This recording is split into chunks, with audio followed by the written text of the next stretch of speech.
Welcome back to our channel one second. आज हम जानेंगे कि दिल्ली यूनिवर्सिटी में एडमिशन कैसे लिया जाए और क्या प्रोसीजर होगा।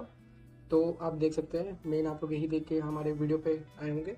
तो हम आज बताएंगे कि दिल्ली यूनिवर्सिटी में एडमिशन का प्रोसीजर कैसे होगा, वो भी CSAS पोर्टल के थ्रू। ठीक है, तो ऑलरेडी आप सभी को पता है कि CUET के रिजल्ट्स निकल चुके हैं।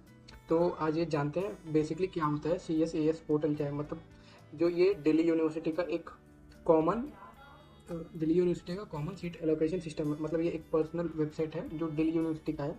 ठीक है, तो वो लोग यहाँ पे आप अपना सीट अलॉट, मतलब सीट का बुकिंग कैसे होता है, मतलब सीट कैसे अलॉट होते हैं, यहाँ पे आपको देखने को मिल जाएगा। ठीक है, तो उसके बाद आ जाते हैं कि ये रहा उसका वेबसाइट। ठीक है, उसके बाद आ जाते हैं इंपॉर्टेंट डेट्स क्या है, और ये इस ईयर के लिए।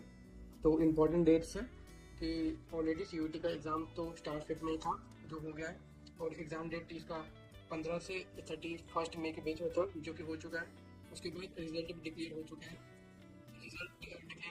और आप सभी को पता है कि आपका रिजल्ट किस बेस पे आया होगा। तो ये उसका ऑलरेडी उसके बाद फर्स्ट फेज भी कंप्लीट हो चुका है। देन आते हैं यहाँ पे सेकेंड फेज पे, आपका प्रेफरेंस फिलिंग, जो आप 12 जुलाई से 20 जुलाई, मतलब आज की डेट तक हो चुका है ऑलरेडी। और इसके बाद नेक्स्ट अपडेट, इंपॉर्टेंट अपडेट पे ये रहा कि आपका जो फर्स्ट सीट अलॉटमेंट लिस्ट है वो 25 जुलाई को आ जाएगा। ठीक है, तो 25 जुलाई को आप चेक कर सकते हैं कि आपको कौन सा कॉलेज अलॉट हुआ है। उसके बाद आ जाते हैं सीट एक्सेप्ट आप कब कर सकते हैं, मतलब जुलाई 29, 2025 को आप कर सकते हैं। ठीक है, उसके बाद सेकंड अलॉटमेंट लिस्ट कब रिलीज करेंगे ये लोग, 1 अगस्त 2025 को रिलीज करेंगे। ठीक है, उसी हिसाब से आप सेकंड का भी आप एक्सेप्टेंस उस कुछ ही दिन बाद स्टार्ट हो जाएगा। ठीक है, उसके बाद फाइनल आप पूरा कंप्लीट करते हुए पेमेंट फीस सब कुछ मिला के ये अगस्त 15 लास्ट डेट। ठीक है, उसके बाद अगस्त के एंडिंग में तो सभी कॉलेज स्टार्ट हो जाते हैं। ठीक है, उसके बाद आ जाते हैं रिक्वायर्ड डॉक्यूमेंट्स। रिक्वायर्ड डॉक्यूमेंट्स हमें क्या क्या चाहिए, डॉक्यूमेंट्स ऑलरेडी आप क्या क्या स्टोर रखिए अपने पास कि जब आप अप्लाई करें नेक्स्ट टाइम तो आपको ये बेनिफिट हो। तो पहला हो गया क्लास 10 का मार्कशीट हो गया। हाँ, पहला ये रहा।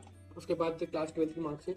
ठीक है, उसके बाद CUET की UG स्कोर कार्ड, जो आप कैसा परफॉर्म किए हैं वो हो गया। उसके बाद आपका क्या, अगर आप जनरल या OBC से आते हो तो आपके पास कास्ट सर्टिफिकेट मैंडेटरी है। उसके बाद आपकी इनकम सर्टिफिकेट। उसके बाद अगर आप PW से बिलोंग करते हो, मतलब फिजिकली हैंडीकैप हो, तो आपको वो रख सकते हैं। ID प्रूफ के लिए आपका आधार कार्ड या पैन कार्ड चाहिए। और पासपोर्ट साइज फोटो होना चाहिए आपके पास, और सिग्नेचर। ये सब बेसिक डिटेल्स है जो आप सभी को पता होंगे। ठीक है, और आज ये स्टेप बाय स्टेप एप्लीकेशन कैसे करते हैं, यहाँ पे एडमिशन प्रोसेस पूरा बताता हूँ दिल्ली यूनिवर्सिटी के अंदर। तो यहाँ पे टोटल 3 फेज होता है। ठीक है, अब ये रहा वेबसाइट। अब ये वेबसाइट पे जाके पूरा इन्फॉर्मेशन डाउनलोड कर सकते हैं। ठीक है, और चाहिए तो हम अपने डिस्क्रिप्शन में पूरी इन्फॉर्मेशन डाल देंगे, पूरी ये PDF के साथ डाल देंगे दिल्ली यूनिवर्सिटी का। ठीक है, उसके बाद क्या है, पहले आपको रजिस्टर करना पड़ेगा। ठीक है, अपने जो रजिस्ट्रेशन नंबर आपका CUET का रहता है, एप्लीकेशन नंबर, उसके थ्रू आपको रजिस्ट्रेशन करना पड़ेगा। ठीक है, ये इनके पोर्टल पे।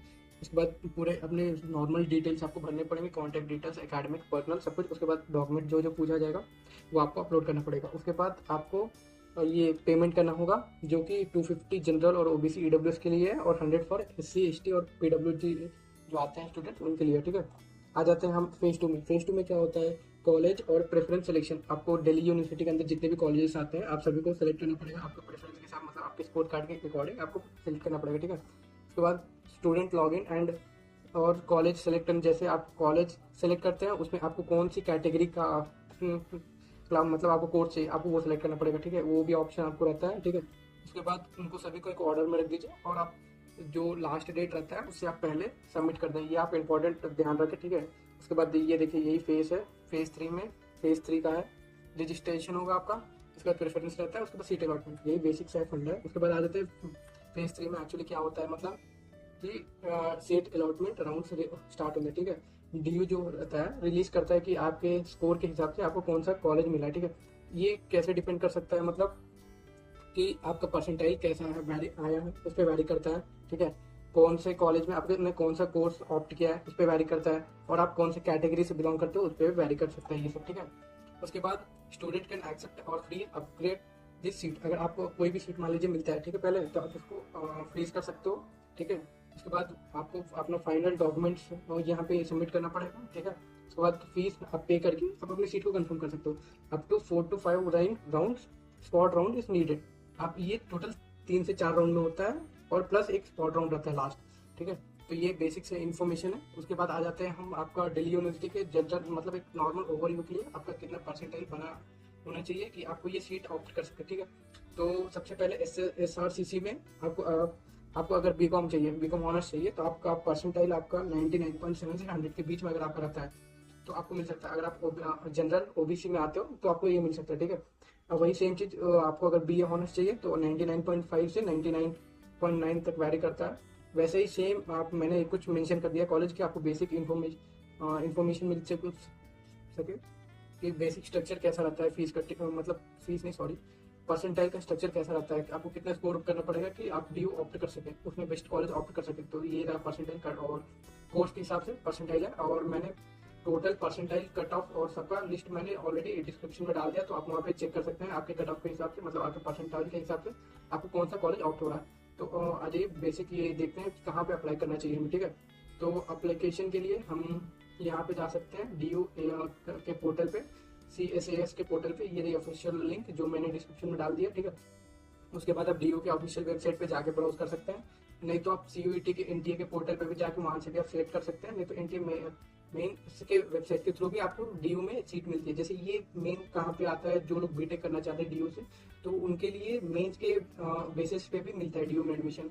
ये आपको नहीं पता होगा, मैं बता दे रहा हूँ, तो ये इंपॉर्टेंट है। अगर आप मेंस में आपका अच्छा परसेंटेज आया है तो आप यहाँ से अप्लाई कर सकते हैं, ठीक है। उसके बाद फाइनल समरी मतलब बेसिक ओवरऑल स्ट्रक्चर आपको पता ही चल गया, दिल्ली यूनिवर्सिटी में एडमिशन कैसे मिलता है, CUET UG के स्कोर बेस पे मिलता है, ठीक है। आप कहाँ अप्लाई कर सकते हैं, मतलब आप इनके वेबसाइट पर्सनल वेबसाइट CSAS पे अप्लाई कर सकते हो। उसके बाद आपका मिनिमम स्कोर कितना रहना चाहिए, तो DU में अगर आपको टॉप कॉलेज चाहिए तो आपको 99.5 के ऊपर ही अगर आपका फॉर्म आपका आता है तो आपको मिल सकता है DU, क्योंकि ये इतना रेटेड कॉलेज है और सबका फर्स्ट प्रेफरेंस पे रहता है DU। तो आपको इसके लिए मेहनत तो करनी पड़ेगी। अगर आपको कोई भी इन्फॉर्मेशन या कोई भी डाउट है तो आप मुझे डायरेक्ट कमेंट में कर सकते हैं या डायरेक्ट DM भी कर सकते हैं। टेलीग्राम का ग्रुप मैंने लिंक डिस्क्रिप्शन में डाल दिया, तो आप चेक कर लीजिए। बाकी सभी आप यहाँ पे दिल्ली यूनिवर्सिटी के अंदर बहुत सारे कॉलेज हैं, तो आपको मुझे लगता है जैसे बेसिक इन्फॉर्मेशन तो मैंने बता ही दिया कि कहाँ से अप्लाई कर सकते हैं, कौन कौन अप्लाई कर सकता है। तो थैंक यू और